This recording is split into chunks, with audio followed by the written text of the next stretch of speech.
বিসমিল্লাহির রহমানির রহিম। জুলাই জাতীয় সনদের ভিত্তিতে ফেব্রুয়ারিতে নির্বাচন সহ 5 দফা দাবিতে আন্দোলনের কর্মসূচি ঘোষণার লক্ষ্যে বাংলাদেশ জামাত ইসলামী আয়োজিত সংবাদ সম্মেলন। প্রিয় সাংবাদিক বন্ধুগণ, আসসালামু আলাইকুম ওয়া রাহমাতুল্লাহি ওয়া বারাকাতুহু। দেশের এক গুরুত্বপূর্ণ সময়ে আজ আমরা আপনাদের সামনে উপস্থিত হয়েছি। বর্তমানে বাংলাদেশ একটি রাজনৈতিক সংকটের মধ্যে দিয়ে সামনে অগ্রসর হচ্ছে। 2024 সালের জুলাই আগস্টের সফল গণঅভ্যুত্থানের পর স্বৈরাচার শেখ হাসিনা পদত্যাগ করে দেশ ছেড়ে পালিয়ে যায়। দেশের প্রশাসনিক কাঠামো ভেঙে পড়ে। দেশে কোনো সরকার না থাকায় সাংবিধানিক শূন্যতার সৃষ্টি হয়। সংবিধানের অনেক বিধানাবলী অকার্যকর হয়ে পড়ে। এমনি পরিস্থিতিতে জনগণের অভিপ্রায়ের পরম অভিব্যক্তি ও জাতীয় ঐক্যমতের ভিত্তিতে অন্তর্বর্তী সরকার গঠিত হয়। এই সরকারের বৈধতার উৎস এবং ভিত্তি হচ্ছে সংবিধানের অনুচ্ছেদ 7 বর্ণিত বিধানের জনগণের অভিপ্রায়। প্রিয় সাংবাদিক বন্ধুগণ, সংবিধানের ত্রুটি ও রাষ্ট্রের কাঠামোগত অব্যবস্থার সুযোগে কর্তৃত্ববাদী শাসন, ভিন্নমত দমন, দুর্নীতি ও দলীয়করণের ফলে গোটা দেশ অকার্যকর হয়ে পড়ে। সাংবিধানিক প্রতিষ্ঠানসমূহ ধ্বংস হয়ে যায়। ফলে রাষ্ট্রের সব বিভাগের সংস্কার অপরিহার্য হয়ে ওঠে। অন্তর্বর্তী সরকার দায়িত্ব গ্রহণের পর রাষ্ট্রের প্রয়োজনকে সামনে রেখে জনগণের প্রত্যাশা পূরণের লক্ষ্যে গণহত্যার বিচার, রাষ্ট্র সংস্কার ও স্বৈরাচার ফিরে আসার সকল পথ রুদ্ধ করার প্রত্যয় নিয়ে কাজ শুরু করে গঠিত হয় বিভিন্ন সংস্কার কমিশন। কমিশনগুলোর সুপারিশের ভিত্তিতে জাতীয় ঐক্যমত্য কমিশন 167টি প্রস্তাবের ভিত্তিতে রাজনৈতিক দলসমূহের সাথে আলোচনায় মিলিত হন। দীর্ঘ আলোচনার পর 84 প্রস্তাব সিদ্ধান্ত আকারে গৃহীত হয়। অনেকগুলো প্রস্তাবের সাথে 2-1টি রাজনৈতিক দল ভিন্নমত পোষণ করায় অনেকগুলো গুরুত্বপূর্ণ সিদ্ধান্ত গ্রহণ করা সম্ভব হয়নি। প্রিয় সাংবাদিক বন্ধুগণ, সরকার ইতিমধ্যেই জুলাই জাতীয় ঘোষণা ও জুলাই জাতীয় সনদ প্রস্তুত করেছে। একটি বৃহৎ রাজনৈতিক দল হিসেবে বাংলাদেশ জামাত ইসলামী জুলাই জাতীয় ঘোষণা ও জুলাই জাতীয় সনদের প্রয়োজনীয় সংশোধনী সহ তাদের পরামর্শ সরকারের নিকট উপস্থাপন করে। জামাত ইসলামী বরাবরই জুলাই জাতীয় সনদকে আইনগত ভিত্তি দেওয়ার বিষয়ে জোরালো ভূমিকা পালন করে আসছে। জাতির ক্রান্তি লগ্নে ডক্ট্রিন অফ নেসেসিটি হিসাবে অতীতের বিভিন্ন নজির ও উদাহরণ তুলে ধরে জুলাই জাতীয় সনদের আইনগত ভিত্তির বিষয়ে জামাত ইসলামী বারবার তার সিদ্ধান্ত অবস্থান ব্যক্ত করে আসছে। আমরা মনে করি জুলাই জাতীয় সনদের আইনগত ভিত্তি প্রদান ব্যতীত ছাত্র জনতার রক্তের বিনিময়ে অর্জিত অভ্যুত্থান ও তার অর্জন ব্যর্থতায় পর্যবেসিত হতে পারে। প্রিয় সাংবাদিক বন্ধুগণ, ইতিমধ্যে জাতীয় সংসদ নির্বাচনের রোডম্যাপ নির্ধারণ করা হয়েছে। আমরা ঘোষিত রোডম্যাপ অনুযায়ী অবাধ, সুষ্ঠু, নিরপেক্ষ, ভয়ভীতিমুক্ত, গ্রহণযোগ্য নির্বাচনের লক্ষ্যে প্রয়োজনীয় পদক্ষেপ গ্রহণ করার আহ্বান জানিয়ে আসছি। আমাদের অতীত অভিজ্ঞতা অনুযায়ী কালো টাকার ব্যবহার বন্ধ, ভোট কেন্দ্র দখল, পেশি শক্তি প্রদর্শন ও ভোটের বিভিন্ন অনিয়ম ও অপতৎপরতা বন্ধ, কোয়ালিটি সম্পন্ন পার্লামেন্ট এবং দক্ষ আইন প্রণেতা তৈরিসহ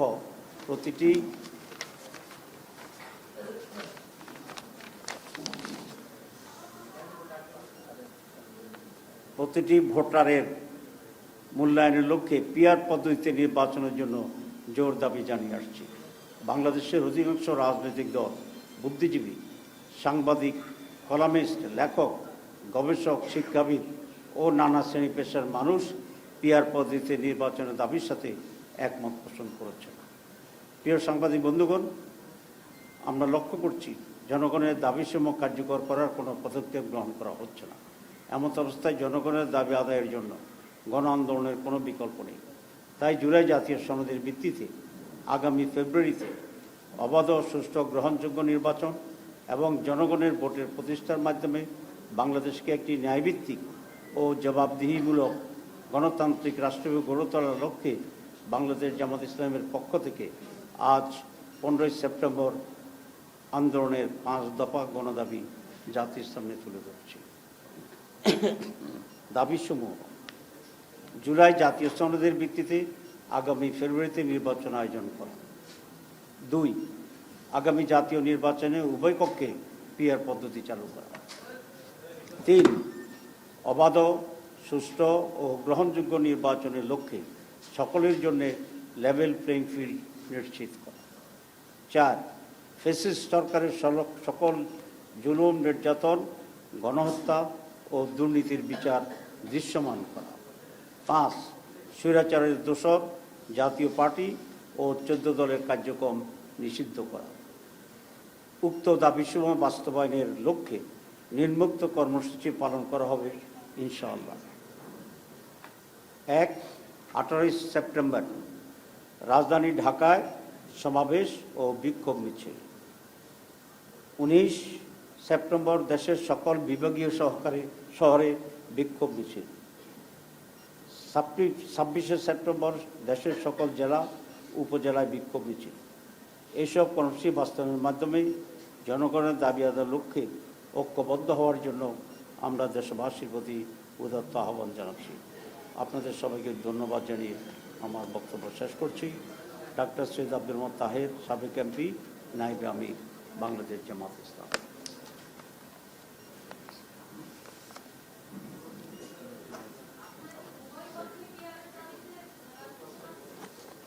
জি, কক্ষে পিয়ার।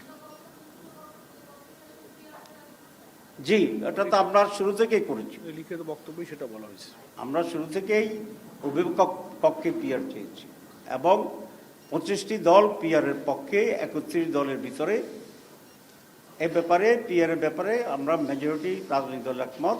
একটু ডিফারেন্স হচ্ছে এই 25 দলের ভিতরে যারা ঐক্য কমিশনে অংশগ্রহণ করেছিল 31টি দল, অনেকেই আপার হাউসে পিয়ার চেয়েছেন। আমরা এবং আরও কিছু দল 2 কক্ষেই পিয়ার চেয়েছি, আপারের লোয়ার। কিন্তু পিয়ারের ব্যাপারে 25টি দলে একমত। কোয়ালিটি ডিফারেন্স হয়েছে।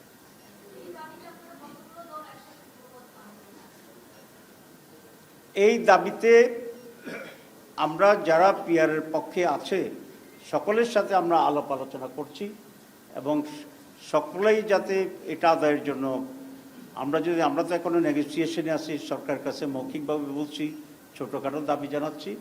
যদি সরকার এই বিষয়ে কোনো সিদ্ধান্ত গ্রহণ না করে, আলাপ আলোচনার জন্য আমাদের আহ্বান না করে, তাহলে ধীরে ধীরে আমরা জনগণের পক্ষ হইয়া ময়দানে এটার প্রতিনিধিত্ব করব, কত মানুষ এটা চায় সেইভাবে আমরা কর্মসূচি নিচ্ছি আস্তে আস্তে এবং সকলের সাথে আমাদের যোগাযোগ হচ্ছে।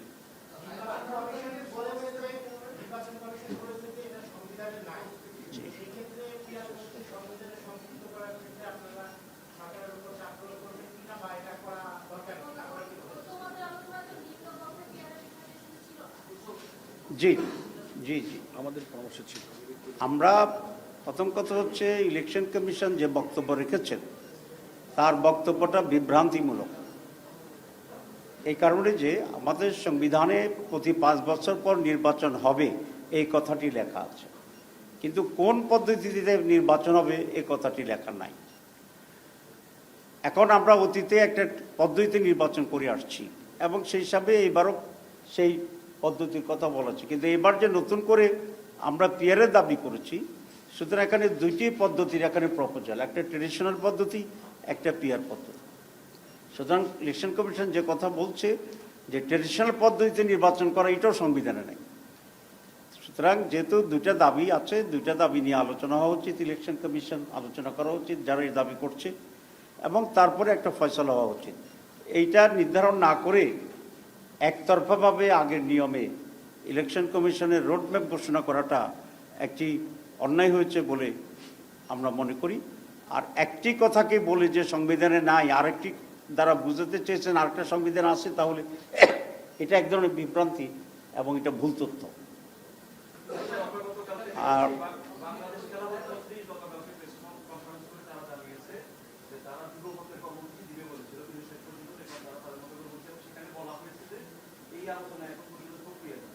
গতকালকে তারা যে 3 দিন কর্মসূচি ঘোষণা করেছে আপনাদের একই সময়ে একই দিনে কর্মসূচি, এই বিষয়টা বলতে যুগপথের কর্মসূচিটা আপনারা কবে থেকে এর সাথে একটু যোগ করতে পারবেন? সেটা হচ্ছে আপনারা বলছেন 7 থেকে 8টা হতে পারে, সেক্ষেত্রে আমি একটা দল হচ্ছে এনসিপি এবং এবি পার্টি, তারাও বলেছে যে তারা উচ্চ কক্ষে পিয়ার চায়, নিম্ন কক্ষে পিয়ার চায় না। যে যুগপথ আন্দোলনের কথা আছে এই দুইটা উচ্চ কক্ষে পিয়ার নিম্ন কক্ষে পিয়ার পদ্ধতি বাদ দিয়ে বাকিগুলোর ক্ষেত্রে তারা যুগপথ আন্দোলনে যাবে, নিম্ন পক্ষে এটা তারা চায় না। তাহলে শুরুতে আপনাদের যুগপথ না, এটা কোনো ধাক্কা হয় নাই, ধাক্কা খায়ও নাই, কেউ ধাক্কা দেয়ও নাই। এখানে যেটা আমরা বলেছি সেটা হচ্ছে 25টি রাজনৈতিক দল আউট অফ 31 পিয়ারের পক্ষে, এবং আমি সেটা আপনাদের ইতিমধ্যে বলেছি যে কোয়ালিটি এবং কোয়ান্টিটির ব্যাপারে আমাদের পার্থক্য আছে। কিছু দল পূর্ণ 2 কক্ষে চায়, কিছু দল আপার কক্ষে চায়, কিন্তু পিয়ার চায়। আমি আবার রিপিট করব, কমনলি পিয়ার। এখন যে কথাটা বলেছেন, যারা পিয়ার চায় তাদের সকলের সাথে আমরা যোগাযোগ করছি, যদি সরকার স্বাভাবিকভাবে না করে, যাতে আমরা আন্দোলনে এই দাবিতে এক হইতে পারি। তো আমরা সেভাবে কাজ করছি। কতগুলো দল, যুগপথ, এসব বিষয়টি এখনো আমরা নির্ধারণ করিনি। যারাই এখন ইতিমধ্যেই এই নিয়ে কর্মসূচিতে একমত হয়েছেন, আমরা তাদের মতো করি, প্রত্যেকে তার নিজ নিজ জায়গা থেকেই তারা কর্মসূচি করছে। এখনো এটাকে আমরা যুগপথ বলতে চাচ্ছি না, এটা সেরকম কোনো সিদ্ধান্ত সেরকম হয়নি। কিন্তু যেহেতু দাবি এক, প্রত্যেকে তার মতো করেই আন্দোলনে নামবে, বক্তব্য রাখবে, এটা প্রত্যেকটি দল নিঃস্বার্থী।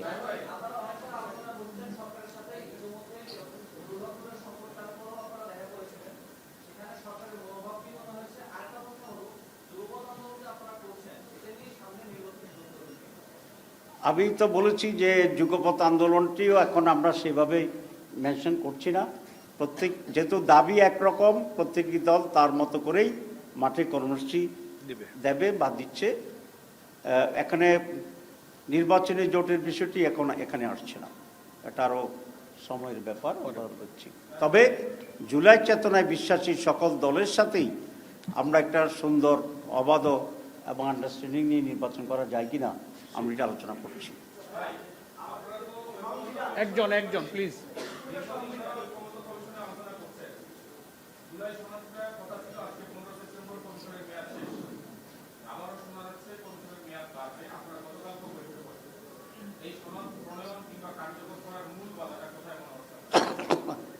আসলে এই কমিশন এত শক্তিশালী, মরতে গিয়েও আবার বাইসে যায়। কয়েকবারে তাদের টাইম শেষ হয়েছে, আবার কয়েকবারে এক্সটেনশন হয়েছে। গতকালও তাদের টাইমকে আরও এক্সটেন্ডেড করা হয়েছে। এটা সকলে ঐকমত্যের ভিত্তিতেই সেটা হয়েছে। জুলাই সনদের ব্যাপারে বিরোধিতা 2 ধরনের আছে। একটা হচ্ছে কিছুটা পলিটিক্যাল বিরোধিতা আছে, আর একটা হচ্ছে আইনগত বিষয়টি নিয়ে এখনো একটা আলোচনা হচ্ছে। পলিটিক্যাল বিরোধিতার কারণেই আইনগত বিষয়টাও কিছুটা জটিলতা তৈরি হয়েছে। কারণ আপনারা জানেন, যে কোনো সিদ্ধান্ত যেটা স্পষ্টভাবে উল্লেখ থাকে না কনস্টিটিউশনে বা অন্যভাবে, সেটা যদি মেজর রাজনৈতিক দল একমত হয়ে যায়, তাহলে এটা বাস্তবায়ন করার নজির আমাদের দেশে আছে, এবং পরে এটা রেটিফাই করার সেই নজিরও আমাদের এখানে আছে। যেমন 91 সালে বিচারপতি শাহাবুদ্দিন যে কেয়ারটেকার সরকার প্রধান হয়েছিল, এটা কিন্তু সংবিধানে ছিল না। যেহেতু রাজনৈতিক দলগুলো একমত ছিল, এটা খুব স্মুথলি সবাই গ্রহণ করেছে। উনি ইলেকশন করেছেন, একটা ভালো ইলেকশন করেছেন। উনি সুপ্রিম কোর্টের বিচারপতি ছিলেন, কেয়ারটেকার সরকারের প্রধান হিসাবে। আবার হি অ্যাগেন ব্যাক টু দি বিচারপতি, সুপ্রিম কোর্টে গেছেন। এগুলা কোনোটাই কিন্তু আইন এবং সংবিধানের কোনো ধারায় এটা কাভার করে না, এবং এটা একটা ব্যতিক্রম ছিল। চাকরিতে থেকে আবার 2টা কেয়ারটেকার হওয়ার জন্য। তো সব কিছু সম্ভব হয়েছে কিভাবে? আমরা সকল রাজনৈতিক দল এক হয়েছি, মানে জনগণ এক হয়ে গিয়েছিল। People's opinion is the supreme law, আপনি এটা জানেন। তো এখনো রাজনৈতিক ঐকমত্য থাকলে সব কিছুই এখানে বিধি পাওয়া যায়, আইন পাওয়া যায়, সংবিধান সংশোধন পাওয়া যায়, সব কিছু হয়। আনফর্চুনেটলি আমরা সব রাজনৈতিক দলগুলো এখনো এই বিষয়ে একমত হতে পারি নাই, বিধায় কিছুটা ডিলে হচ্ছে, জটিলতা তৈরি হচ্ছে। কিন্তু আমরা 5টি প্রস্তাব দেওয়া হয়েছে, যে এক্সপার্ট কমিটির সাথে আমাদের যে এনসিসি ন্যাশনাল কনসেনসাস কমিটি বসেছিলেন, বারবার বসেছিলেন, এবং রাজনৈতিক দলগুলোর কাছ থেকেও কিছু প্রস্তাব গিয়েছে। সব মিলিয়ে 5টি। এর ভিতরে প্রোক্লেমেশন আছে, গণভোট আছে, তারপরে কনস্টিটিউশনাল অর্ডার আছে, এরপরে গণভোট আছে, এরপরে আপনার এই অধ্যাদেশ, প্রোক্লেমেশন বলছি, এটা অধ্যাদেশ আছে, আর পরে কনস্টিটিউশনাল কনস্টিটিউশন করার জন্য যে ভোট আছে সেটা আছে, যেটাকে বাংলায় গণপ্রজাতন্ত্র এই আন্দোলন দাবি কতটুকু বাস্তবায়ন হলে বা কতটুকু বাস্তবায়ন না হলে আগামী নির্বাচনে অংশগ্রহণ করবেন না? আমরা তো আর নির্বাচনে অংশগ্রহণ করব না, এটা কখনো বলি নাই। আমরা বলছি এই দাবিগুলো যেগুলোর ব্যাপারে আমরা ঐকমত্য পোষণ করেছি, সেই দাবিগুলো আদায় করে আইনগত ভিত্তির মাধ্যমে নির্বাচনের আগেই বাস্তবায়নযোগ্য করতে হবে। এটা হচ্ছে আমাদের দাবি। আমরা আশা করি এই দাবি পূরণ হবে এবং সকলেই মিলে এই ফেব্রুয়ারিতে আমরা একটা ভালো নির্বাচন করতে পারব। এখন ওর প্রশ্ন, এখন ওরটা নেই, ও কয়েকবার ট্রাই করছে।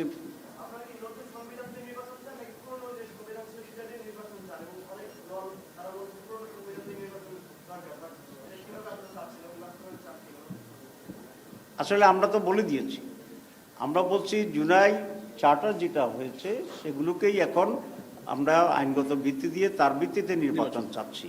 সুতরাং এই জবাবের ভিতরে তোমার প্রশ্নের জবাব আছে।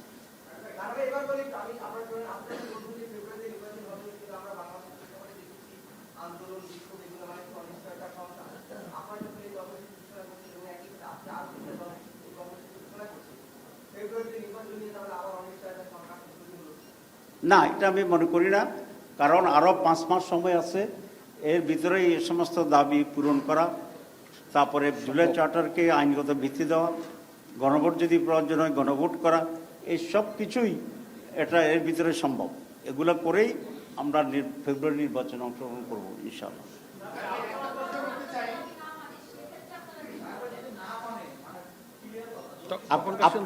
আপনি করেন মাঝখানে।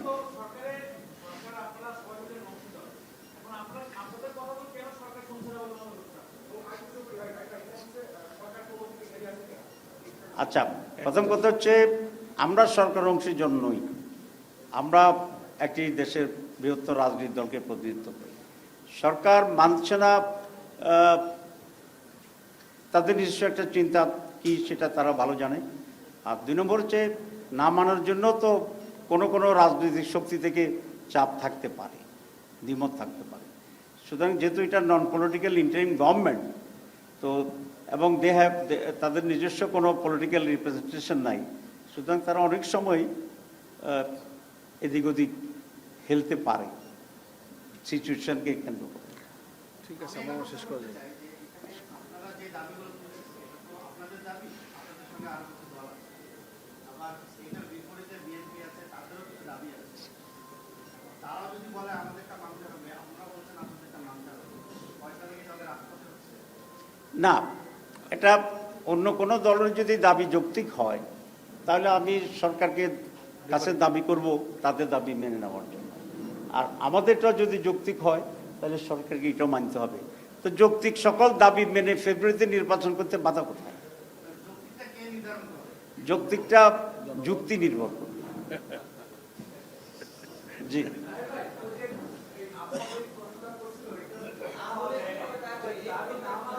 আচ্ছা, সেই সময় দেখা যাবে।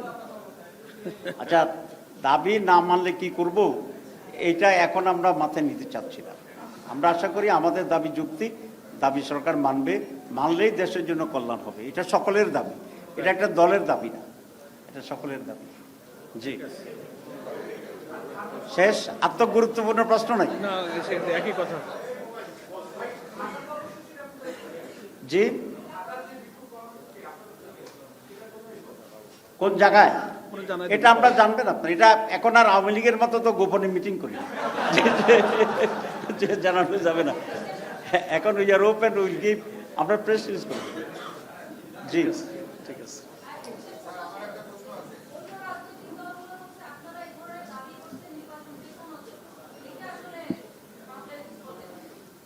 জি, কারা? অন্য রাজনৈতিক দল বলতেছে নির্বাচন পিছানোর জন্য আমরা দাবি করতেছি। তো এটা তাদেরকে জিজ্ঞেস করেন কি প্রমাণ ওদের কাছে আছে।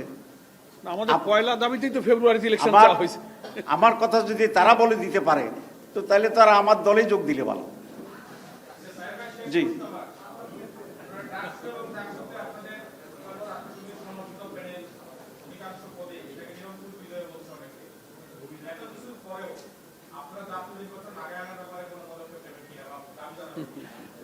আচ্ছা, প্রথম কথা হচ্ছে প্রশ্নটি করার জন্য আপনাকে ধন্যবাদ। 2, আমি ঢাকা বিশ্ববিদ্যালয় এবং জাহাঙ্গীরনগর বিশ্ববিদ্যালয়ের অত্যন্ত সচেতন মেধাবী ছাত্রছাত্রীদেরকে অভিনন্দন জানাই, শিক্ষকদেরকে অভিনন্দন জানাই, কর্মচারীদের অভিনন্দন জানাই বাংলাদেশ জামাত ইসলামের পক্ষ থেকে। দীর্ঘ 15 বছর পরে দেশের 2টি বড় শীর্ষ শিক্ষা প্রতিষ্ঠানে যে নির্বাচন অনুষ্ঠিত হয়েছে, জনমনে অনেক আশঙ্কা ছিল, বিভ্রান্তি ছিল। আলহামদুলিল্লাহ সব কিছু কাটিয়ে দিয়ে 2টা অত্যন্ত সুষ্ঠু নির্বাচন হয়েছে এবং সেই নির্বাচনে ছাত্রছাত্রীরা একটা অত্যন্ত সঠিক সিদ্ধান্ত নিয়েছেন। তারা আদর্শকে ভোট দিয়েছে, নৈতিকতাকে ভোট দিয়েছে, উন্নত চরিত্রকে ভোট দিয়েছে, মেধাবীদেরকে ভোট দিয়েছে এবং ক্রিয়েটিভ শক্তিকে তারা ভোট দিয়েছে, আধুনিক শক্তিকে ভোট দিয়েছে। আপনারা দেখেন ইসলামী ছাত্র শিবির এই 1 বছরে সেখানে অনেকগুলো ওয়েলফেয়ার অ্যাক্টিভিটি সেখানে করেছে। হলে হলে তারা সুপেয় পানির ব্যবস্থা করছে, তারপরে মেডিকেল ক্যাম্পের ব্যবস্থা করেছে, নানাভাবে ছাত্রছাত্রীদের কল্যাণমূলক কাজ করেছে। এবং নির্বাচিত হওয়ার এই কয়েকদিনের ভিতরেই আমি জানি যে ওরা বেশ কয়েকটা স্টেপ নেওয়ার জন্য চেষ্টা করতেছে। তারা কালকে ইবনে সিনায় গিয়েছিল, সেখানে medical college, hospital, college, university ক্যাম্পাসে তারা ছোট ছোট করে মেডিকেল সেন্টার তৈরি করতে পারে কিনা বুঝছে। এই জন্য আমি শুনেছি তারা বিভিন্ন কোম্পানির সাথে আলাপ করেছে, একটা জব এক্সিবিশন তারা করবে, যেখানে অনেকগুলো বড় কোম্পানি অংশগ্রহণ করবে এবং স্পট জব দেওয়ার ব্যাপারে তারা চেষ্টা করছে। এই যে ইনোভেটিভ, ক্রিয়েটিভ যে চিন্তা, পজিটিভ যে চিন্তা, এ তারা ডাকসুত অতীতে তো কেউ করেনি। সুতরাং কারা দেশের জন্য, ছাত্রদের জন্য, মানুষের জন্য কাজ করবে, এটা কিন্তু এবার মেধাবী ছাত্রছাত্রীরা এটা টের পেয়েছে, সিলেক্ট করেছে, and they render their support even. আমি একটি ছোট্ট উদাহরণ আপনাদের দিই। একটা টায়ার ব্যবসায়ী, তার এক মেয়ে ঢাকা ইউনিভার্সিটিতে পড়ে, তো তিনি বলেছেন মেয়েকে যে ইউনিভার্সিটি যাবা না আজকে ভোট দিতে? মেয়ে বলছে না, ভোট দিতে যাব না। তো উনি একটু বিএনপি পক্ষের লোক, বলছে না তুমি যাও, গিয়ে ছাত্রদলকে একটা ভোট দাও। তো মেয়ে বলছে আমি যাব না, যদি যাই তবে আমি ছাত্র শিবিরকে ভোট দেব। তো বাপ বিস্মিত হয়েছে। মেয়ে, আপনারা যেগুলো আমাদেরকে বলেন অন্যরা যে একেবারে বোরকা পরা, মুখ ঢেকে আছে, এ লাগে সেই লাগে, শব্দটা বললাম না যদি ফ্রেশ, সে কিন্তু ওই টাইপের মেয়ে না। আপনারা যাদেরকে আধুনিক বলেন, আমরা কিন্তু আমাদেরকে আধুনিক বলি, ঠিক আছে? তো ওরকম আধুনিক। তো বাপ বিস্মিত হয়েছে যে আমার এই মেয়ে শিবিরকে কেন ভোট দিবে। তো মেয়ে বলছে যে বাবা, ওরা তো আমাদের জন্য সুপেয় পানির ব্যবস্থা করছে ইসলামী ছাত্র শিবির, এবং সেই জন্য আমি শিবিরকে ভোট দেব। তো সেই জন্য বলেছি থিংস ইজ চেঞ্জিং, এটা আমাদের মাথায় রাখতে হবে।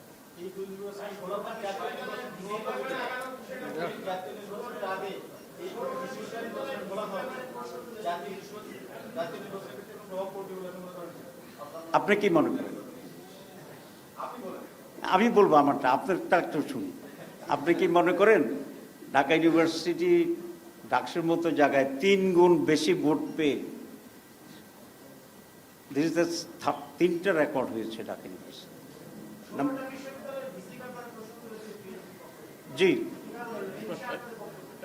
এটা জামাত ইসলামীর আমির অ্যাপয়েন্টমেন্ট দিছে। আমি এরপর ব্যাখ্যাটা করি। আজকে আমি 1 ঘন্টা তোমাদের সময় দেবো, সব প্রসেস হবে। আচ্ছা, ইউ ওয়েট। প্রথম কথা হচ্ছে বাংলাদেশের প্রাইভেট ইউনিভার্সিটি কত? 100-র উপরে। 100-র উপরে। আমি যদি ধরে নিই 16টা জামাত ইসলামীর লোক, যদি ধরে নিই, তার বাকিটা কাদের লোক?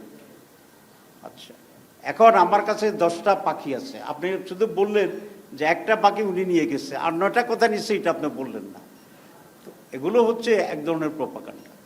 জামাত ইসলামীর যদি তারা বেশি হয়, তারা তাদের যোগ্যতার বলে হয়েছে, যদি হয়, আমি জানি না কারা কারা 10 জন জামাত ইসলামীর বেশি। 2 নম্বর হচ্ছে সব বাকিগুলো তাইলে আরেকটা পার্টির। তো তাইলে সেভাবে যদি আমরা বিতর্ক করি, তো তাহলে কি সলিউশন পাওয়া যাবে? আমরা তো এটা জানি। 3টা সচিব জামাত ইসলামী, সচিবের সংখ্যা হচ্ছে 100, তাহলে বাকি 97 টাকা। এখন কথা হচ্ছে আমরা তো এগুলো বলি না। আমরা কেন বলি না? আমরা সব নেগেটিভ নোংরা রাজনীতিকে পরিহার করতে চাই, ঠিক আছে? আমাদের এটাই তো প্রমাণ হয়েছে যে ঢাকা ইউনিভার্সিটিতে শিবিরের সমর্থন, মানে মেধাবী অধিকাংশ ছেলেই শিবিরের পক্ষে। তো মেধাবী আছে না আমাদের ছাত্রই তো মেধাবী, ক্লাসের ফার্স্ট সেকেন্ড থার্ড সবসময় ছাত্র শিবির ছিল এই 15 বছর ছাড়া। তো ওরা মেধার ভিত্তিতে হচ্ছে। যেমন জাহাঙ্গীরনগর ইউনিভার্সিটি ভাইস চ্যান্সেলর তো ডিক্লেয়ার্ড নন ভেটারান বিএনপি, এবং সেই কারণে নাটকও বেশি হয়েছে এখানে। যে নাটক হয়েছে 12,000 ভোট করার জন্য 48 ঘন্টা সময় লাগছে। তো এসব নাটক আপনারা দেখতেছেন না। আমি আপনাদের মধ্যে একটা অনুরোধ করি, সেটা হচ্ছে প্লিজ দেশের জন্যে সাদাকে সাদা বলা, কালোকে কালো বলা, সঠিক তথ্য তুলে ধরা আপনাদের জাতির সকলের দায়িত্ব। একজন ইউনিভার্সিটি পিছিয়ে how he can make so much delay, মানুষ তার ইফিসিয়েন্সি সম্পর্কে প্রশ্ন করছে না। জাহাঙ্গীরনগরের ইউনিভার্সিটির ম্যানেজমেন্ট নিয়ে পত্রিকায় প্রশ্ন আসছে না। তাহলে একটা ইউনিভার্সিটির ম্যানেজমেন্টের যদি ত্রুটি, এই ইউনিভার্সিটির প্রতি বাংলাদেশের মানুষের কনফিডেন্স কোন লেভেলে যাবে? এটা শুধু শিবিরে জিতছে বিদায় আপনি এদিক ওদিক করছেন। This is not the very big issue. Big issue হচ্ছে যে আপনি কোন স্ট্যান্ডার্ডের মানুষ, এটা মানুষকে দেখালেন। তো এইভাবে কি দেশ চলতে পারে? এই দেশ রক্ষার দায়িত্ব আপনাদের সকলেই দেন। শুধু জামাত ইসলামী ছাত্র শিবিরের লোকেরা পুরো দেশকে ঠিক করবে এটা হতে পারে না, দায়িত্ব হতে পারে না। আমি অন্যতম প্রধান একটি পত্রিকার সম্পাদককে বলেছি যে ভাই, আমাদের আপনি পছন্দ করেন না করেন, this is your personal matters, I don't like to interfere, but বাংলাদেশের জন্যে এখন প্রয়োজন আপনাদের সকলকে কারে ঠেকাবেন, কারে উঠাবেন, এই রাজনীতি পলিসির বাইরে দেশ রক্ষা করবেন, এটা হওয়া উচিত আর কি এখানে। এবং এই মেসেজ আমাদের জন্য, আপনাদের জন্য। জি,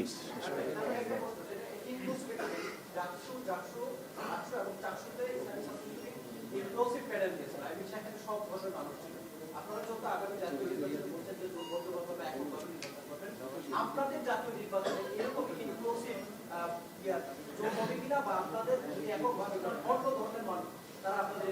আমরা বাংলাদেশ জামাত ইসলামী অলওয়েজ ইনক্লুসিভ পলিটিক্সে বিশ্বাস করে এবং আমরা আমাদের এই নীতি অব্যাহত রাখার চেষ্টা করি। Thank you very much. অন্য প্রশ্ন করবে, শেষ করে দেন। অন্য প্রশ্ন করবে তো শেষ করে দেন। এনজয় করি একটু, 1 মিনিট। জি বলেন।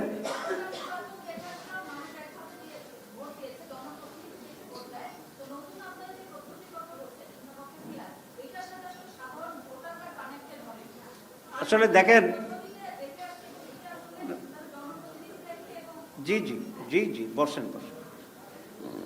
পিআর আর নর্মাল ইলেকশন সেই পিআরে যে প্রেসিডেন্ট অফিসে থাকবে, নর্মাল ইলেকশন সেই প্রেসিডেন্ট অফিসে যে বুথ থাকবে সেই বুথ থাকবে। ব্যালট আগে থাকতো ব্যক্তি ক্যান্ডিডেটদের নামে, এখন ব্যালট থাকবে দলের নামে।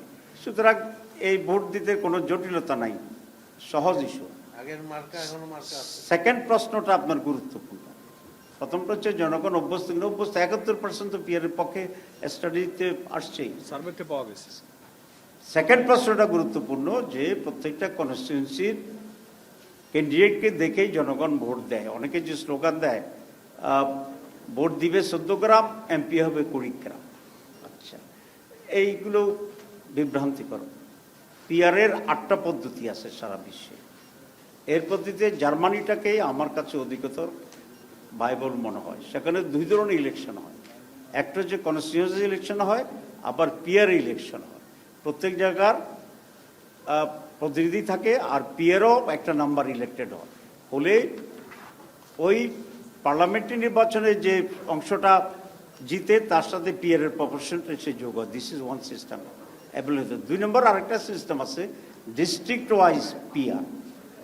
আপনার ন্যাশনাল ভোটে আবার ডিস্ট্রিক্টে সিলেকশনের একটা পদ্ধতি আছে। সুতরাং কুমিল্লারতে যে ভোট হবে, কুমিল্লার এমপিরা সেখানে ইলেক্টেড হইতে পারবে, in addition to the national decision. 2 রকম। তো এগুলো তো সাধারণ ভোটারদের কোনো ইস্যু না। এই ইস্যুটা হবে যারা ডিস্ট্রিবিউশন করবে, উপরে ডিসাইড করবে, তাদের ইস্যু। সুতরাং জনগণের ভিতরে পদ্ধতিগত জটিলতা এখানে থাকবে না। তো ঠিক আছে, সবাইকে ধন্যবাদ। ধন্যবাদ।